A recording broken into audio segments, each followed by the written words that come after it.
The sky caught fire at 6:47 in the morning, and I watched it through the single window of our hab unit while my daughter asked me why the sun was falling. I had no answer for her. I had no words for what I was seeing. The heavens themselves peeling back in sheets of flame, the clouds boiling away into nothing, the light that poured through the great armor-glass dome of Hive Septimus, turning from pale yellow to a searing, blinding white that burned shadows into the walls behind us. The temperature rose so quickly that I felt the moisture leave my skin, felt my lips crack and my eyes sting, felt the air itself become a living thing that clawed at my throat with every breath. Mira was 7 years old. She had never seen the sky, not the true sky, not the one that existed beyond the Hive's walls. She knew only the filtered light that trickled down through the dome, the pale imitation of day that marked our waking hours. And now she stood beside me, her small hand gripping mine, and she asked me why the sun was falling. And I could not tell her that it was not the sun at all, that what we were witnessing was the death of everything we had ever known. I did not know the word then. Exterminatus. I learned it later in the hours that followed, whispered by those who understood what was happening, screamed by those who could not accept it. I learned that somewhere far above us, in the cold void between stars, ships of the Imperial Navy had taken position around our world and pronounced judgment upon it. I learned that we had been found wanting. Not me, not Mira, not the billions of souls who lived and worked and prayed in the hives that covered this planet's surface. But someone, somewhere, had committed some sin so terrible that the only response was annihilation. We were all going to die. Every man, woman, and child on Crethis Secundus. Every prayer we had offered, every tithe we had paid, every hour of labor we had given to the God Emperor's domain. None of it mattered. We had been weighed in the balance and found expendable, our lives reduced to a calculation, our deaths deemed acceptable in service to some greater mathematics that we would never understand. But I did not know this yet. Not in those first moments when the fire was still distant, still something happening to the sky rather than to us. In those first moments, I was simply a mother holding her daughter's hand, watching the impossible unfold through a window barely wider than my shoulders, trying to understand why the light had turned to pain. "Mama," Mira said, and her voice was very small, very quiet, almost lost beneath the rumbling that had begun somewhere deep in the bones of the hive. "Mama, I'm scared." I knelt beside her. I pulled her close. I pressed her face against my shoulder so she would not have to see what was coming, and I whispered words that I knew were lies, that everything would be all right, that the Emperor protects, that we were safe, that nothing could hurt us. The lies tasted like ash on my tongue, bitter and dry, but I spoke them anyway, because that is what mothers do when the world is ending, because the truth would have broken her, and I could not bear to see her break. The rumbling grew louder. The floor began to tremble beneath our feet. I had lived in Hive Septimus for 34 years. I had been born in a Medici ward 6 levels below our current hab unit, had taken my first steps in corridors so narrow that 2 adults could not pass without turning sideways, had grown to womanhood in the endless grey sameness of a world defined by ferrocrete and recycled air, and the distant thrum of machinery that never stopped. I had never known anything else. I had never wanted anything else. This was my world. This was my life. The manufactorum where I worked 12-hour shifts, assembling components whose purpose I would never understand. The chapel where I prayed each 7th day, pressing my forehead to the cold stone floor and whispering litanies that I had memorized before I could read. The market 3 levels down where I haggled for protein paste and water rations and the occasional luxury, a piece of fruit, perhaps, or a ribbon for Mira's hair.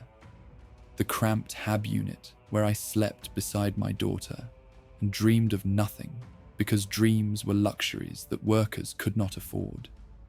I had never questioned it. I had never thought to question it. This was the life the Emperor had given me, and I lived it with gratitude because the alternatives were too terrible to contemplate. I had heard stories of the Underhive, of the lawless depths where mutants and criminals carved out existences in the toxic darkness. I had heard whispers of the Spire, where the highborn lived in luxury beyond imagining, their lives as distant from mine as the stars themselves. But I did not envy them, and I did not pity those below. I simply existed, one soul among billions, a single cell in the vast organism of imperial civilization.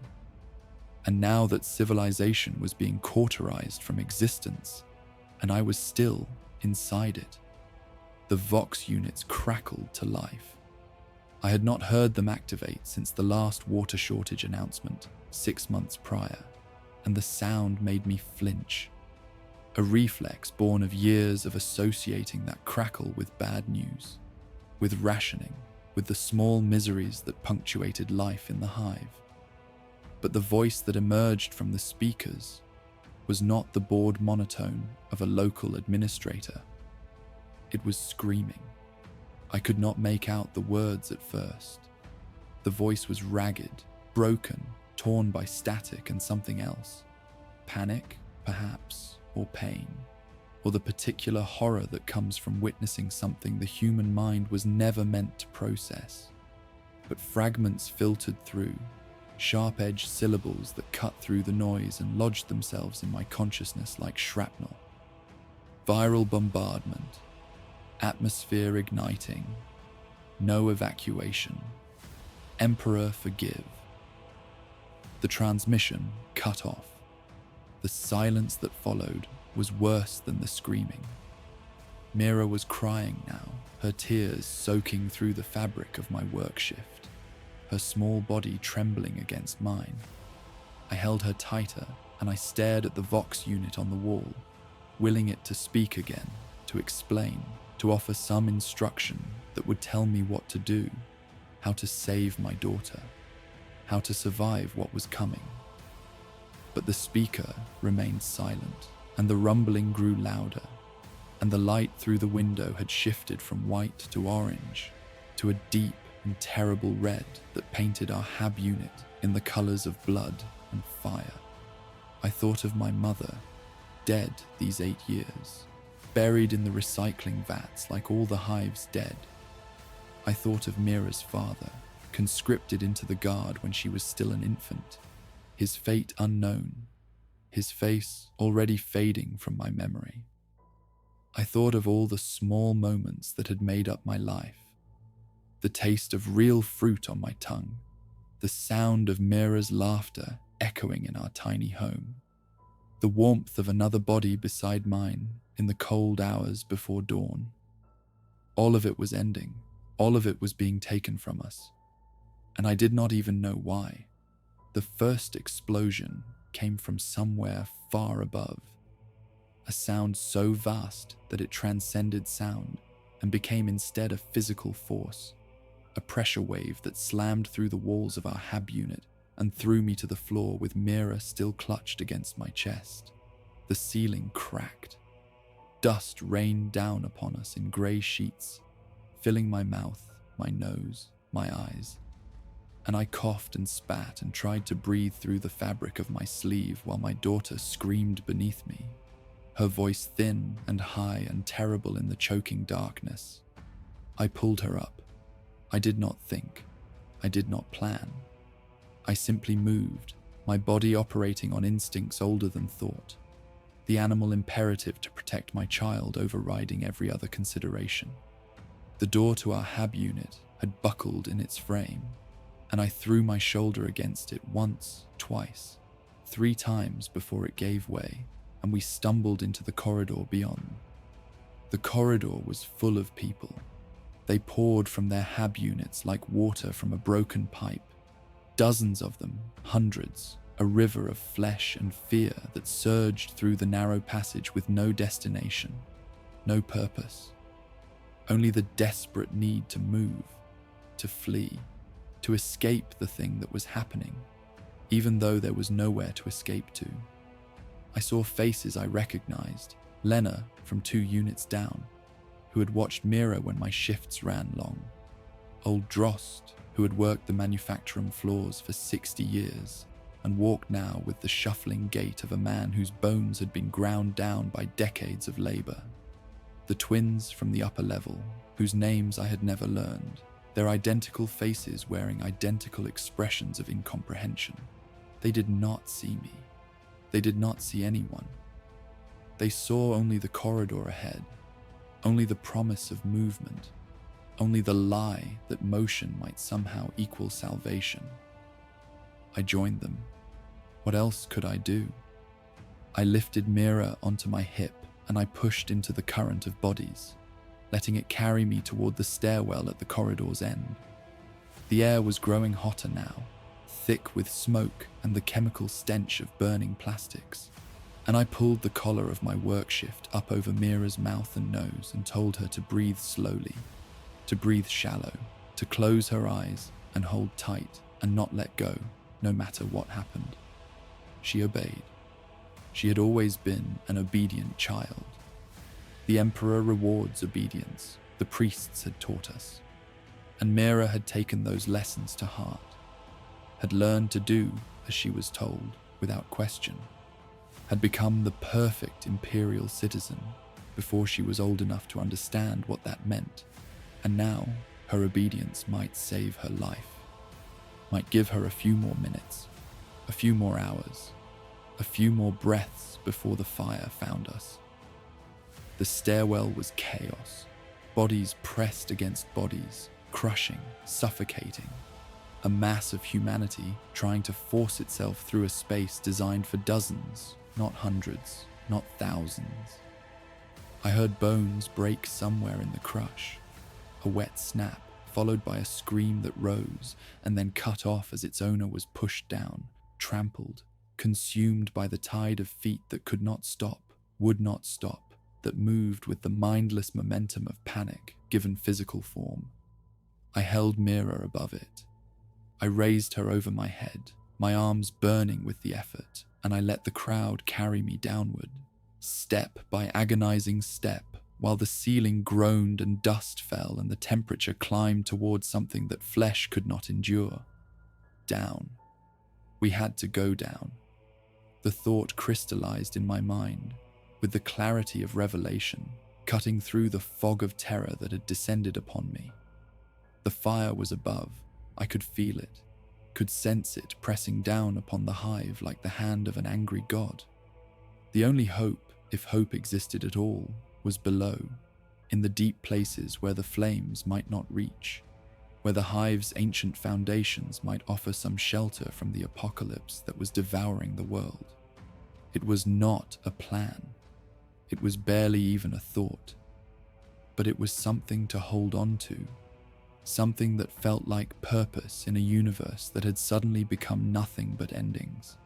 We descended 7 levels before the stairwell collapsed. I did not see it happen.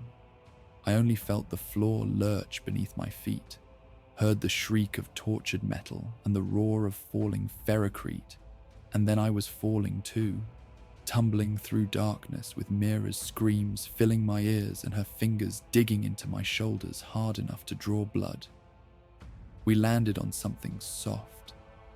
Bodies, I realized later, the bodies of those who had fallen before us, their flesh cushioning our impact, their deaths purchasing our survival for a few moments longer. I lay in that tangle of limbs and breathed and felt Mira's heart beating against my chest, and knew that we were still alive, still together, still fighting against the mathematics that had already claimed so many. The darkness was absolute. The lumens had failed or been destroyed. or simply given up their function in the face of what was happening. I could see nothing, not my hand before my face, not my daughter's features inches from my own, not the dimensions of the space into which we had fallen. I could only feel the heat pressing down from above, the wet warmth of blood that might have been mine or might have been someone else's, the small trembling form of my child who had stopped screaming and was now simply whimpering, a sound so small and so broken that it cracked something inside my chest. "Mama." Her voice was barely a whisper. "Mama, I can't see." "I know, love." I pulled her close, pressed my lips against her forehead, tasted dust and sweat and the salt of tears that I had not known I was crying. "I know. Keep your eyes closed. Hold on to me. I will find us a way out." The lie came easier this time. Perhaps lies become easier when you speak them often enough. Or perhaps I had simply moved past the point where truth and falsehood mattered, where anything mattered except the next breath, the next moment, the next heartbeat in a chain that was rapidly approaching its final link. I stood. My legs trembled beneath me, muscles screaming in protest, but they held. I shifted Mira to my back, felt her arms wrap around my neck, her legs lock around my waist, and I began to move through the darkness, one hand extended before me, feeling for walls, for obstacles, for any indication of which direction might lead to something other than death. The sounds guided me, not the sounds of the dying hive above. Those had faded to a distant rumble, a constant tremor in the bones of the world that I had already learned to ignore. But closer sounds, human sounds, the moans of the injured, the whispered prayers of the faithful, the soft weeping of those who had lost everything and lacked even the strength to scream. I followed those sounds, and they led me to others. There were perhaps 30 of them, huddled in a space that might have been a maintenance junction, or a storage chamber, or simply a random cavity in the hive's endless architecture.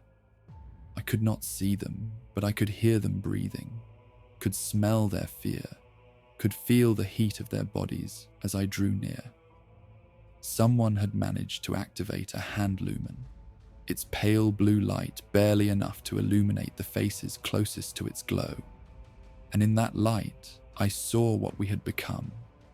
We were the survivors, the ones who had fallen through the cracks, who had tumbled into darkness while fire consumed everything above. There were workers like me, their faces grey with dust and lined with shock. There were children, some clutched by parents, others standing alone with the terrible stillness of those who have already lost everything worth losing. There was an old woman in the robes of a chapel servant, her lips moving in continuous prayer, her eyes fixed on something far beyond the walls that enclosed us. There was a man in the uniform of an enforcer, his weapon still holstered, his authority meaningless in a world where the only law was survival. And there was a man who knew what was happening. I did not notice him at first. He sat apart from the others, his back against the wall, his face hidden in shadow. But when I drew near, when I lowered Mira from my back and settled her beside me on the cold ferrocrete floor, he spoke, and his voice carried the weight of knowledge that the rest of us lacked. "Virus bombs," he said. The words fell into the silence like stones dropped into still water, spreading ripples of incomprehension through the gathered survivors. "That's what they're using. Virus bombs and atmospheric incendiaries. The virus devours all organic matter and releases oxygen as a byproduct.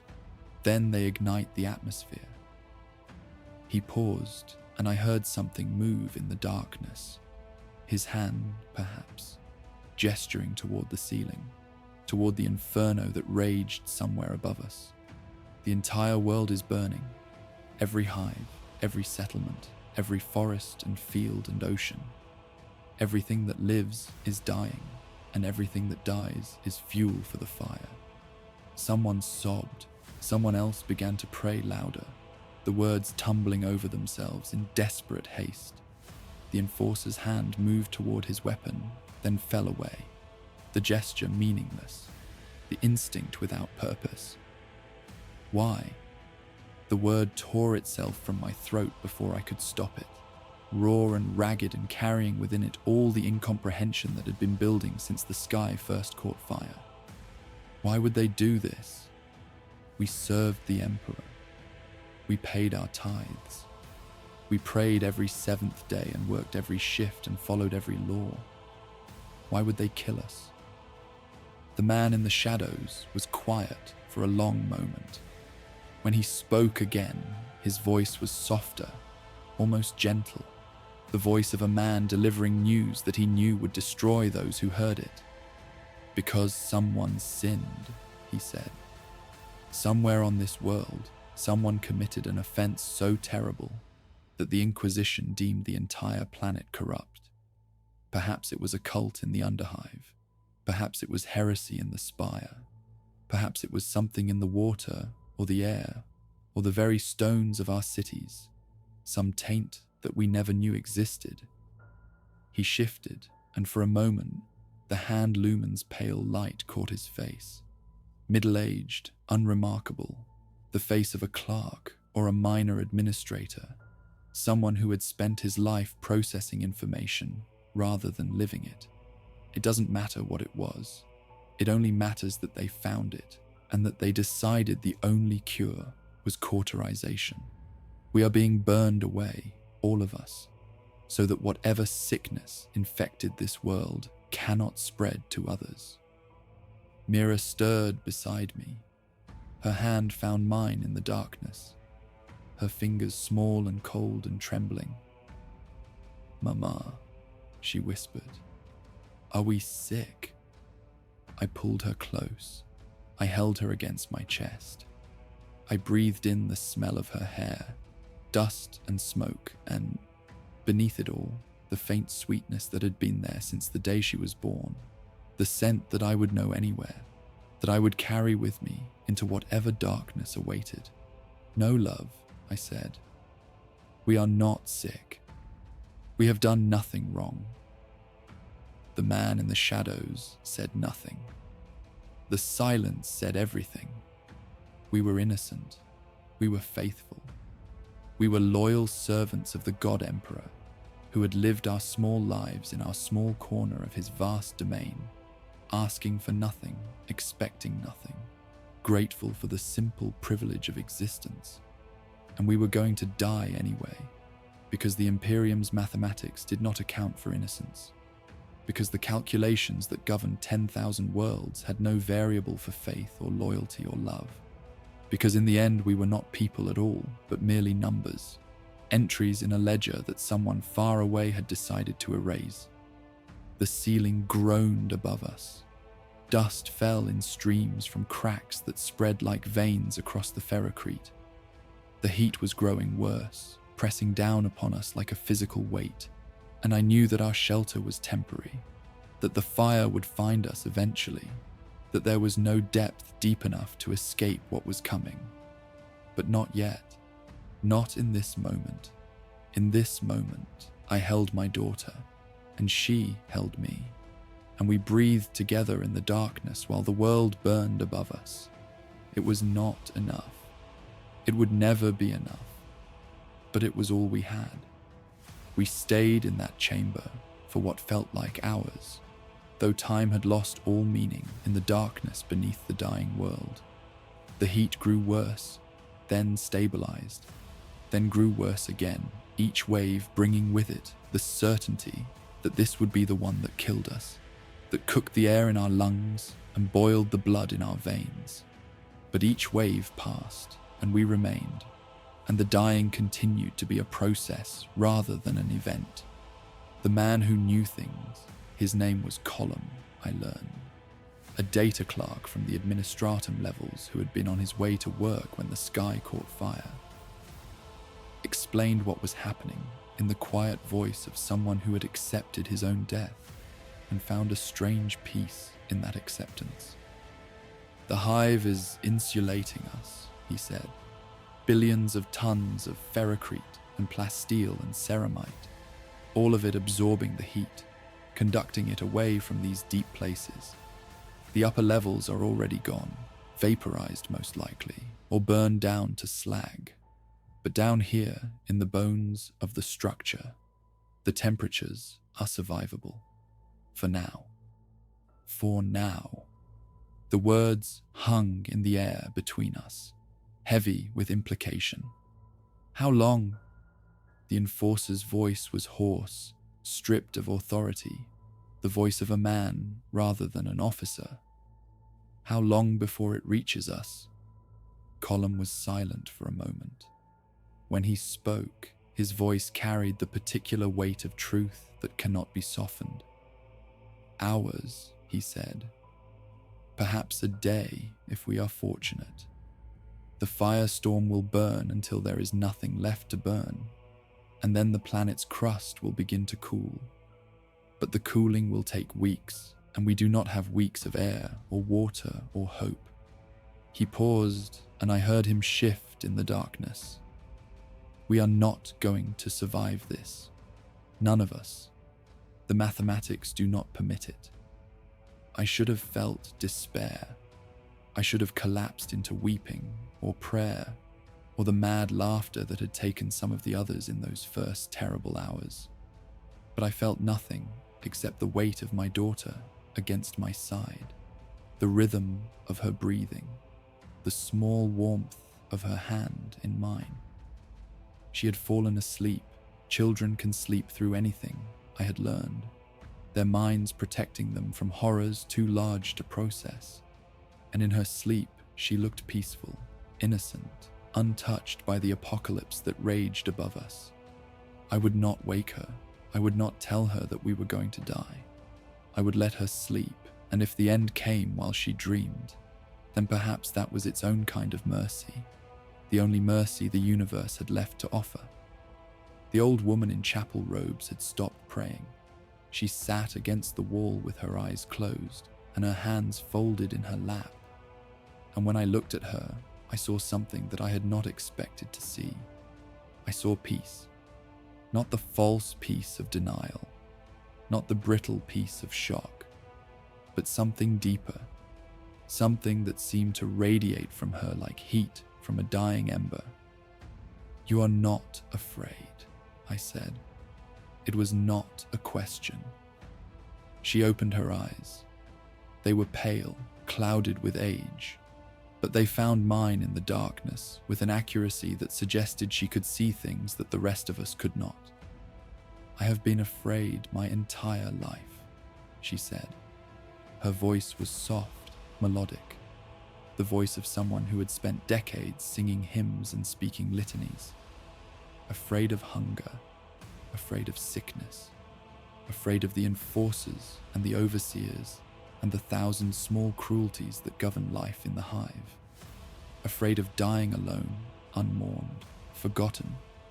She smiled, and the expression transformed her face, smoothing away the lines of age and revealing something almost beautiful beneath. "But I am not afraid anymore. The Emperor has called us home, all of us, and I go to him with gratitude for the life I was given." I wanted to argue with her. I wanted to scream that the Emperor had not called us home, that the Inquisition had murdered us, that billions of faithful servants were dying in agony because of sins they did not commit. But the words would not come. And perhaps that was for the best. Because what comfort could my anger offer to a woman who had found peace in the midst of annihilation?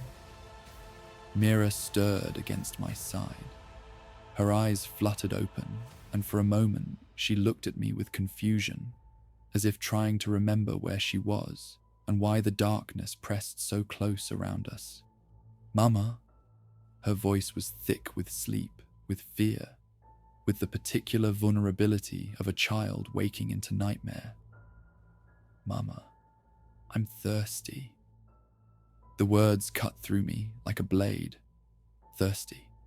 Such a simple thing, such a small need, and I could not meet it. I had nothing to give her, No water, no food, no comfort except the warmth of my body and the lies that I had already spoken too many times. But before I could answer, a hand emerged from the darkness beside me, holding a small flask that caught the faint light of the hand lumen and gleamed like silver. Here. The voice belonged to a woman I had not noticed before.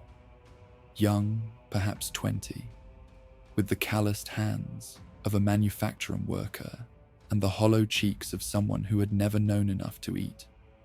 It's not much, but she needs it more than I do. I took the flask. I held it to Mira's lips. I watched her drink, watched the water trickle down her chin, watched her eyes close in something like relief as the moisture soothed her cracked lips and parched throat. "Thank you," I whispered to the woman in the darkness. "Thank you." She did not answer. She simply nodded and withdrew, fading back into the shadows.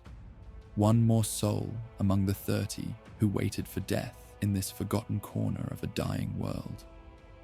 I learned later that her name was Esra.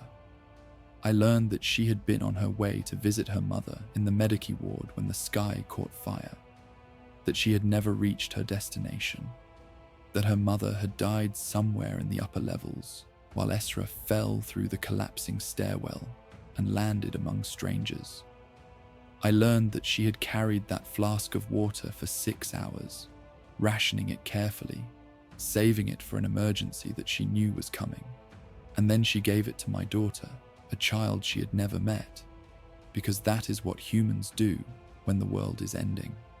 They reach out to one another. They share what little they have. They find in the face of annihilation something that looks almost like grace. The ceiling groaned. A crack appeared in the ferrocrete above us, thin as a hair, glowing faintly with the orange light of the inferno that pressed down from above. The heat surged, and someone screamed, and the enforcer drew his weapon at last, though there was nothing to shoot, nothing to fight, nothing to do but wait for the fire to find us. "We have to move." Column's voice cut through the panic, sharp and clear. "The structural integrity is failing. If we stay here, we will be buried or burned. We have to go deeper. Deeper." The words seemed absurd, impossible. We were already so far beneath the surface that the world above had become an abstraction, a memory of light and air and open spaces that might as well have belonged to another life. But Colum was already moving, his hand lumen cutting a pale path through the darkness, and the others were following, and I had no choice but to lift Mira into my arms and join them.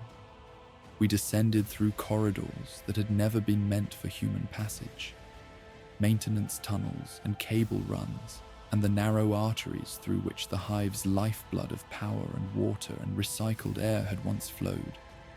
The heat followed us, pressing at our backs like a living thing, driving us ever downward into the darkness. 12 of us entered those tunnels.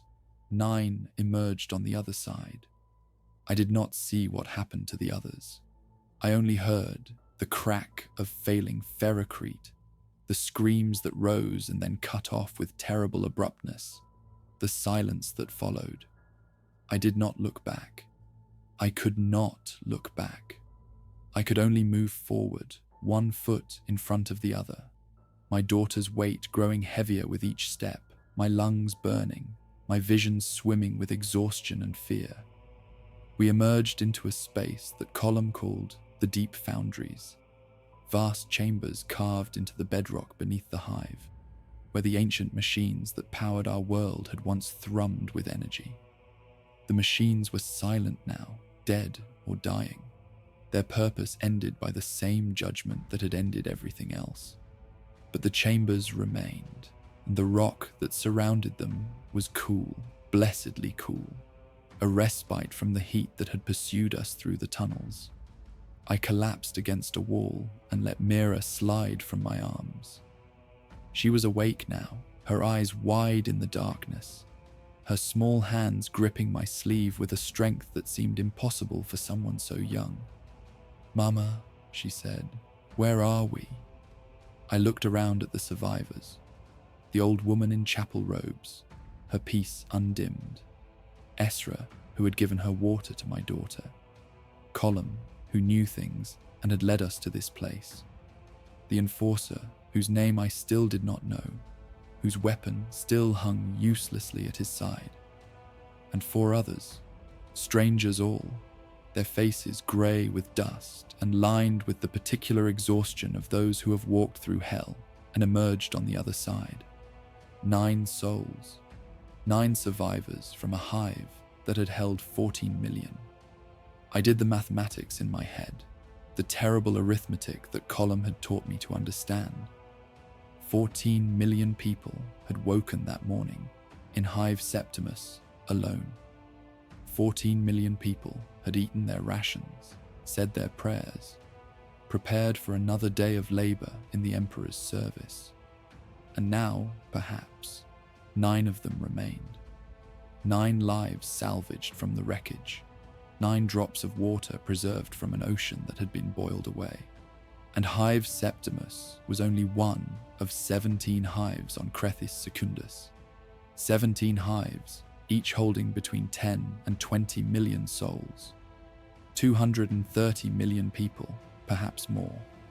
All of them condemned by the same judgment, all of them burning in the same fire. 230 million.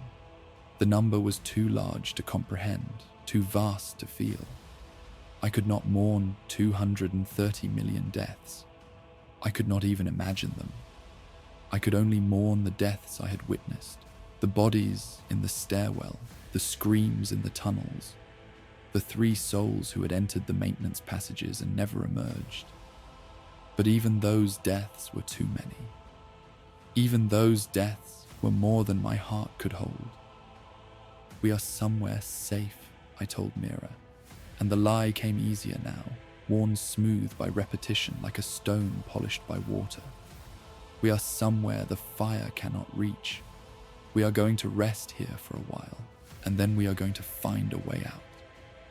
She looked at me with eyes that held more understanding than any 7-year-old should possess. She knew I was lying. She had always known. But she accepted the lie anyway, because lies were all we had left. Because the truth was too terrible for either of us to speak aloud. "Okay, Mama," she whispered. "I trust you." The words broke something inside me. I pulled her close and I wept, silently, my tears falling into her hair while she held me and did not ask why I was crying. Around us, the other survivors found places to rest, against walls, on the floor, in the shadows of machines that would never move again. The enforcer stood watch at the entrance to the chamber, his hand on his weapon, guarding against threats that would never come. Colum sat apart, his lips moving silently as he calculated something. Survival times, perhaps, or the rate at which the heat was descending through the rock above us, or simply the odds that any of us would live to see another hour. The old woman began to pray again, her voice soft in the darkness, the words of the litany of protection falling from her lips like water from a broken fountain. Emperor, protect us in our hour of need. Emperor, guide us through the darkness. Emperor, receive our souls into your light, for we are your faithful servants, and we have loved you with all that we are. I had prayed those words 1,000 times, 10,000. I had spoken them in the chapel on 7th days, had whispered them before sleep, had called upon them in moments of fear and uncertainty. They had always brought comfort, always reminded me that I was not alone, that somewhere beyond the walls of the hive, a benevolent God watched over his children and protected them from harm. But the Emperor had not protected us. The Emperor, or those who claimed to act in his name, had condemned us to death. and I did not know if I could pray to a god whose servants had murdered my world. The old woman's voice continued, soft and steady, filling the darkness with words that meant nothing and everything. I closed my eyes. I held my daughter. I waited for whatever came next. The fire was still coming. I could feel it in the warmth that seeped through the rock above us, in the faint vibration that shook the air with each new collapse somewhere in the dying hive. It was patient, the fire. It had time. It would reach us eventually, no matter how deep we fled, no matter how desperately we clung to the illusion of survival. But not yet. Not in this moment.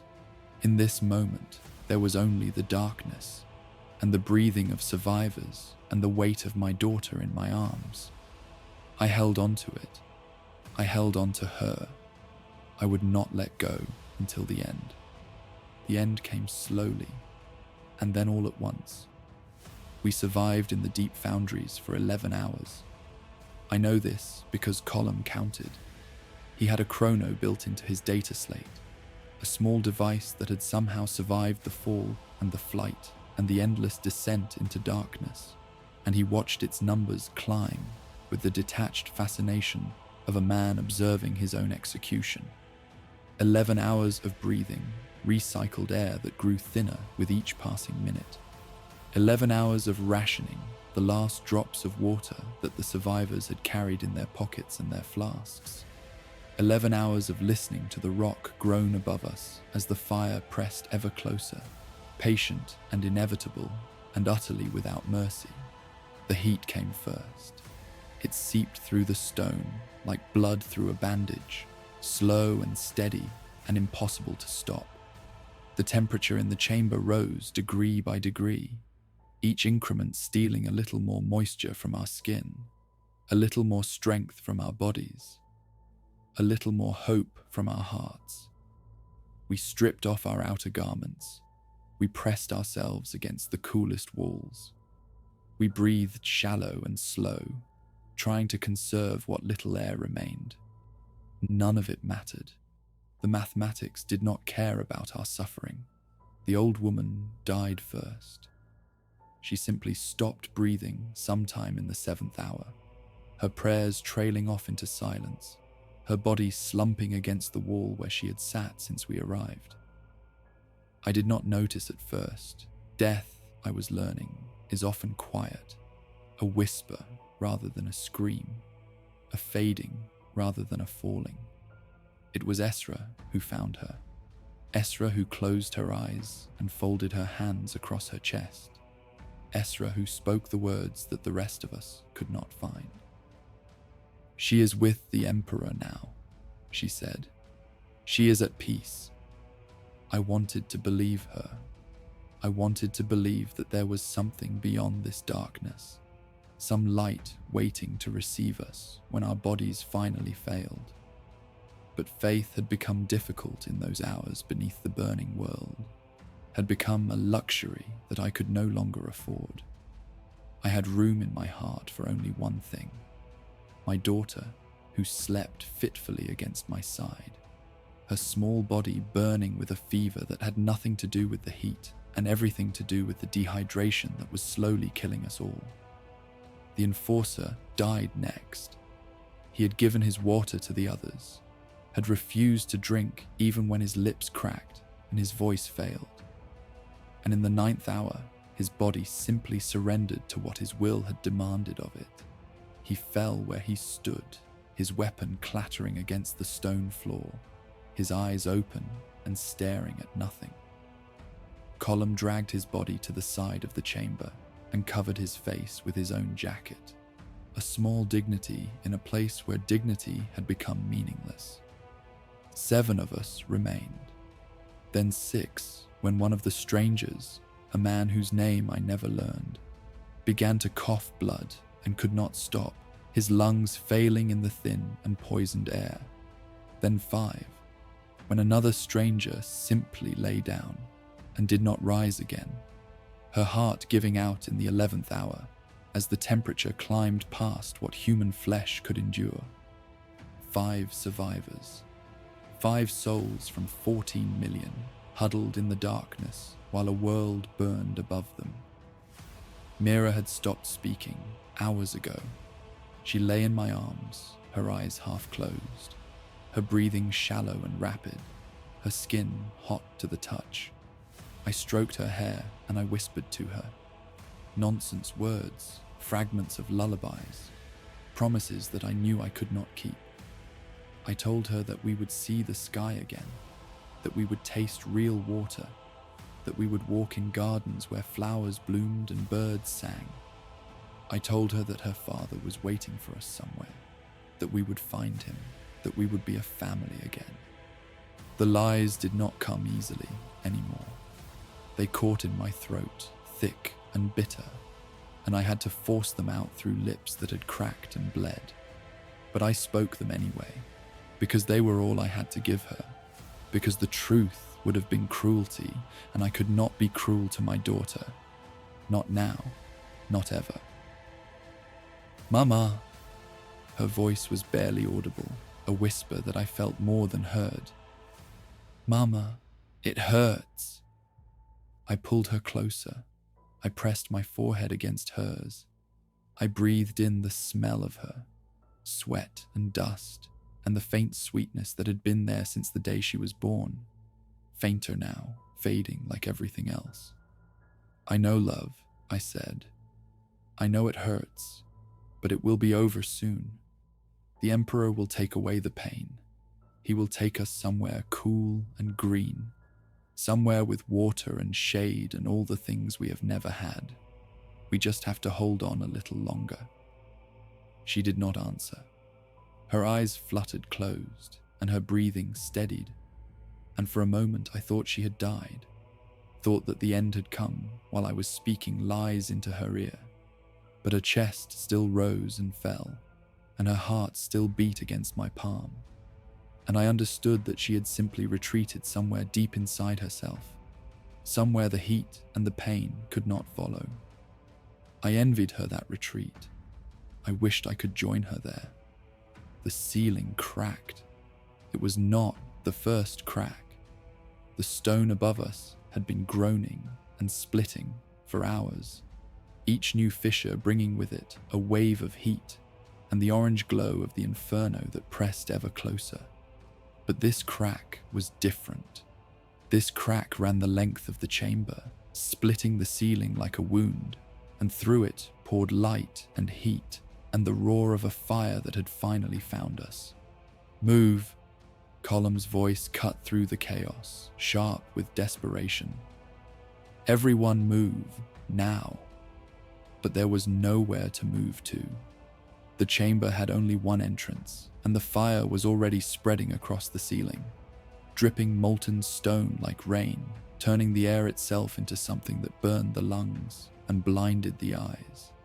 I saw Esra fall, her clothes catching fire, her screams rising and then cutting off as the flames consumed her. I saw Column running toward a passage that might have led somewhere, might have offered some final, desperate chance at survival. And then I saw the ceiling collapse upon him, burying him under tons of burning rock. I did not run. I could not run. Mira was in my arms, and she was too heavy, and my legs had stopped obeying my commands, and the fire was everywhere now, closing in from all sides. And I understood with perfect clarity that this was the end, that the mathematics had finally caught up with us, that the debt we owed to the universe was about to be collected in full. I sank to my knees. I curled my body around my daughter, trying to shield her from the flames, trying to give her a few more seconds, a few more breaths, a few more heartbeats before the fire took us both. I'm sorry, I whispered into her hair. I'm sorry I could not save you. I'm sorry I could not protect you. I'm sorry for every lie I told and every truth I could not speak. I'm sorry, my love. I'm sorry. The heat was unbearable now. I could feel my skin beginning to blister, could smell the acrid stench of my own hair burning. could hear the roar of the fire drowning out everything else. Every thought, every memory, every hope I had ever held. The pain was vast, oceanic, a thing that swallowed me whole and left nothing behind. But through it all, I held my daughter. I held her the way I had held her on the day she was born, when she had emerged into the world screaming and red-faced and perfect, when I had looked into her eyes and seen the future stretching out before us, full of possibility, full of promise. I held her the way I had held her through every fever, every nightmare, every small crisis of her 7 years of life. I held her, and I did not let go, and I whispered her name into the fire like a prayer, like a plea, like the last word I would ever speak. Mira, Mira, Mira. The ceiling collapsed, and then there was light. Not the orange light of fire, not the pale blue glow of the hand lumen, but something else, something vast and golden and impossibly bright, a radiance that poured through the destruction like water through a broken dam. I felt hands upon me, hands that were not burning, hands that lifted me from the floor and carried me through the chaos.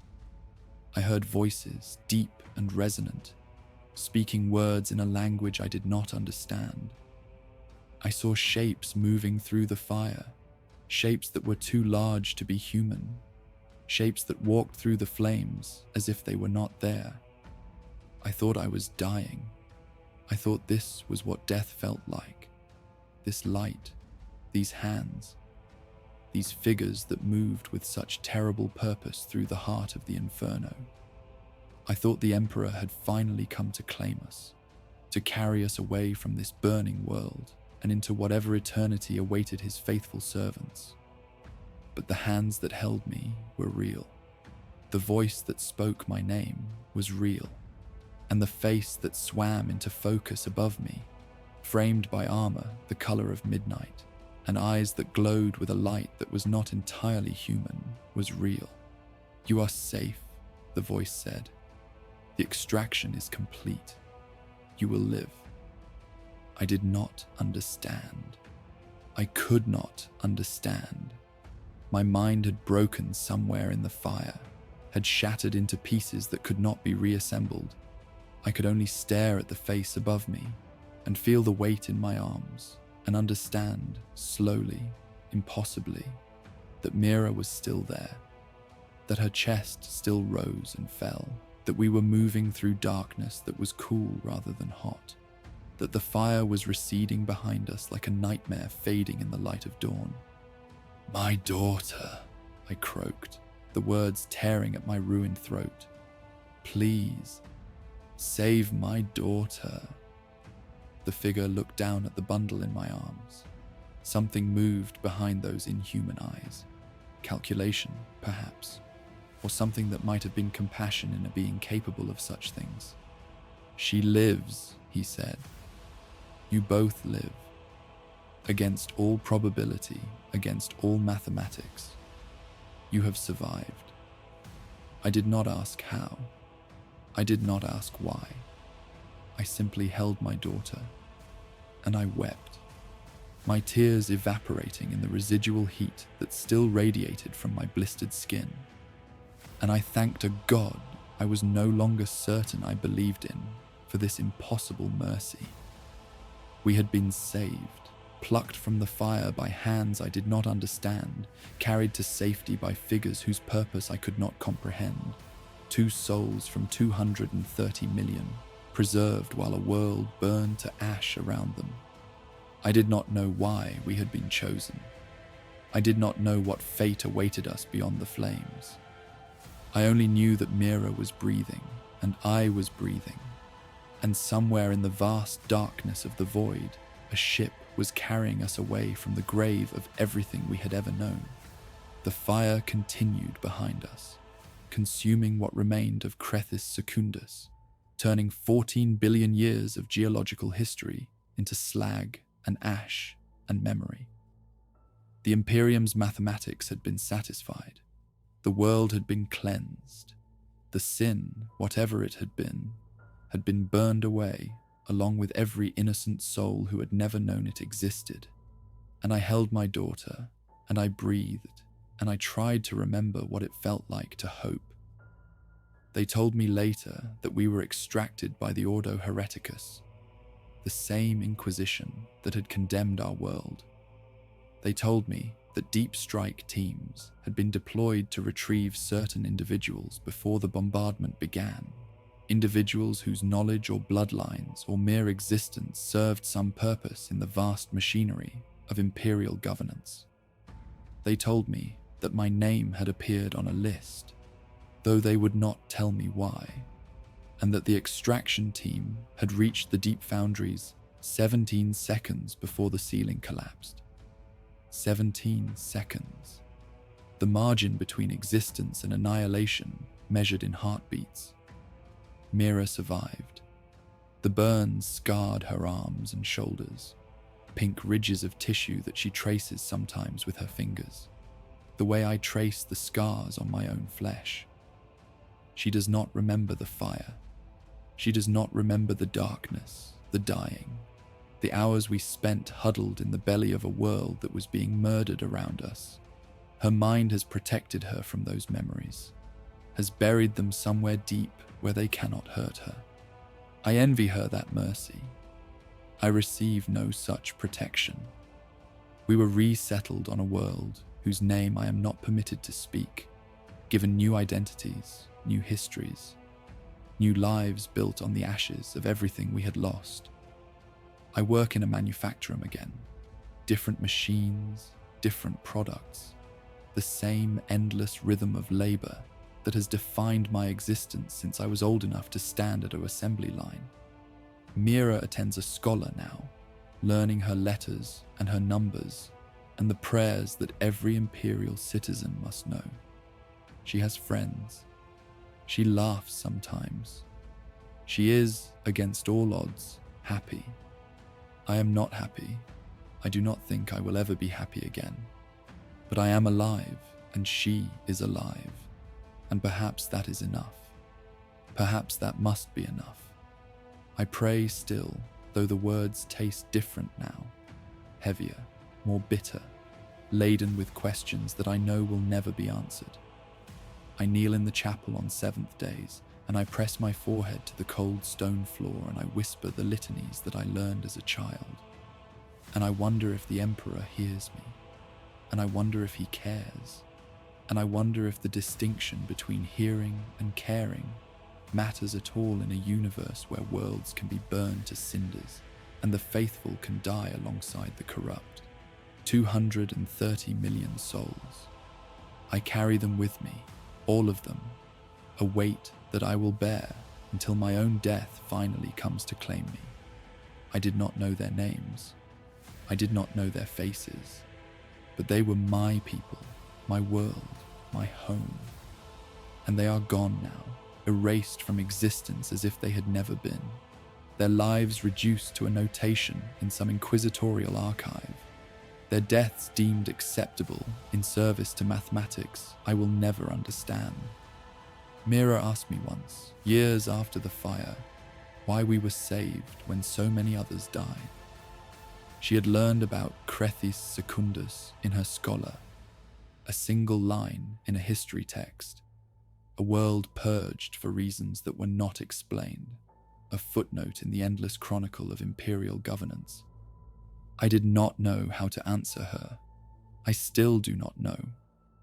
I told her what the old woman in the chapel robes might have said, that the Emperor works in mysterious ways, that our survival was part of a plan too vast for mortal minds to comprehend, that we must trust in his wisdom even when it seems like madness. She accepted that answer. Children are good at accepting answers. But I know the truth that I cannot speak to her, the truth that wakes me in the darkness before dawn, with the smell of burning flesh still thick in my nostrils, and the screams of the dying still echoing in my ears. There was no plan. There was no purpose. There was only mathematics, cold, indifferent, absolute. And we fell on the right side of the equation, while 230 million others fell on the wrong side. That is all. That is everything. I hold my daughter while she sleeps, and I listen to her breathe, and I thank a God I no longer trust for this impossible gift. It is not enough. It will never be enough, but it is what remains.